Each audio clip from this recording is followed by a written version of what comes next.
اللہ تعالیٰ انسان کو 4 طریقوں سے اپنی طرف بلاتا ہے، اور ان 4 طریقوں میں سے جو سب سے پہلا طریقہ ہے وہ سب سے آسان اور انسانی سمجھ میں آنے والا ہے۔ اب وہ پہلا طریقہ کیا ہے؟ پہلا سائن کون سا ہے؟ میں آپ کو اچھے سے آسان لفظوں میں سمجھاتی ہوں۔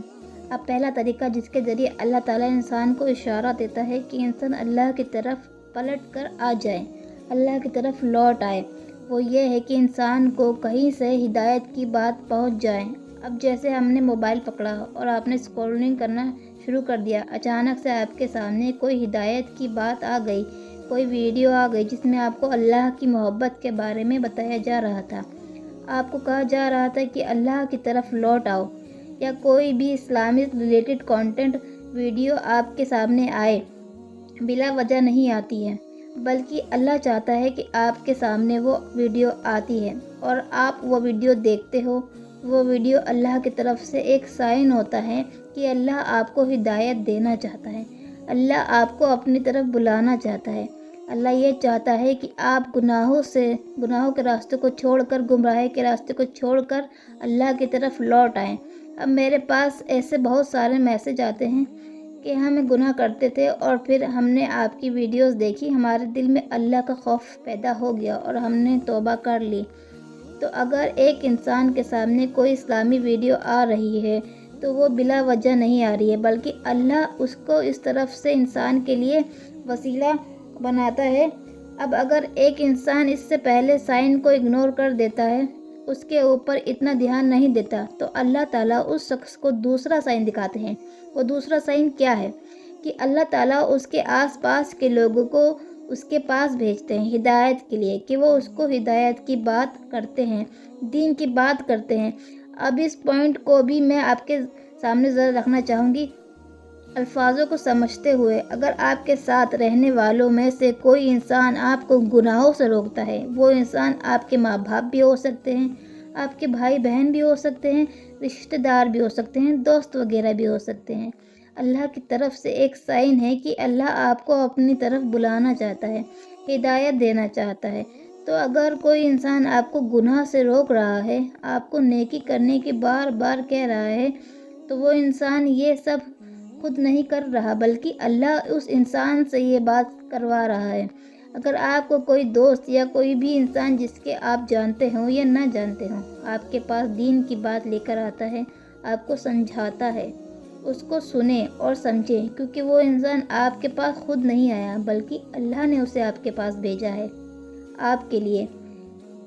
دوسرے سائن میں ایک بات اور بھی ہے، اور وہ یہ ہے کہ آپ کے رشتہ دار، دوست یا گھر والے جو آپ کے ساتھ رہتے ہیں اور وہ بھی گناہ ہی کرتے رہتے ہیں، آپ کر رہے ہیں اور ان کے اوپر اس گناہ کی وجہ سے کوئی مصیبت یا پریشانی، بیماری آ جاتی ہے اور آپ پر نہیں آتی، تو یہ بھی ایک سائن ہے کہ اللہ آپ کو موقع دے رہا ہے توبہ کرنے کا، اپنے گناہوں والی زندگی چھوڑنے کا۔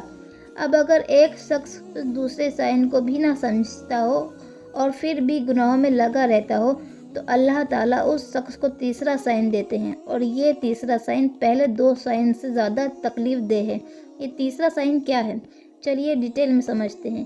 کہ آپ کی زندگی میں کوئی آزمائش زبردستی شامل ہو جائے، آپ کو نہ چاہتے ہوئے بھی، اور وہ آزمائش کچھ بھی ہو سکتی ہے، کوئی برا انسان، بیماری، مجبوری، برا وقت یا کچھ بھی، ایک انسان کو ناپسند ہے، انسان کی پسند کے خلاف ہے، اور وہ آزمائش انسان کو یہ احساس دلائے کہ وہ کچھ نہیں کر سکتا، وہ بے بس ہے۔ پھر قرآن مجید میں سورہ سجدہ کی آیت 21، جس کا مفہوم کچھ یوں ہے کہ ہم ان کو قیامت کے بڑے عذاب کے بجائے عذاب سے پہلے دنیا کے چھوٹے چھوٹے عذاب کا بھی مزہ چکھائیں گے، شاید وہ ہماری طرف لوٹ آئیں۔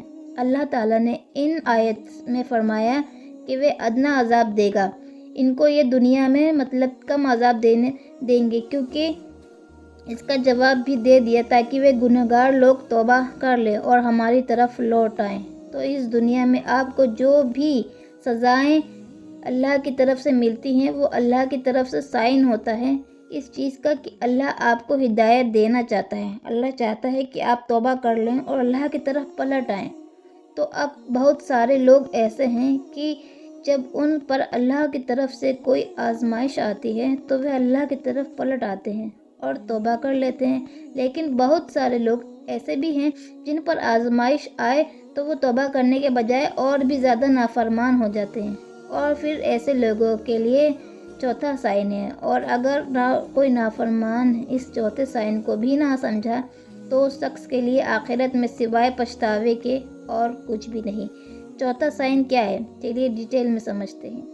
اگر ایک شخص کو ہر طریقے سے اللہ کی طرف سائن مل جاتے ہیں لیکن پھر بھی وہ شخص اللہ کی طرف نہیں پلٹتا تو پھر اللہ اس کی زندگی کو تباہ کر دیتے ہیں، اس کی زندگی کو بے مقصد کر دیتے ہیں۔ اللہ اس شخص کو اس کے حال پر چھوڑ دیتے ہیں۔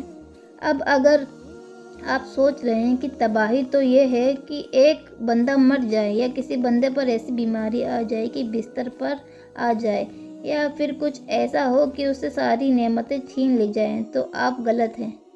بلکہ اس انسان کو اللہ صحت بھی دیں گے، دولت بھی دیں گے، اس کی خواہشات بھی پوری ہوگی، لیکن صرف اور صرف اس وقت تک جب تک وہ اس دنیا میں زندہ ہے۔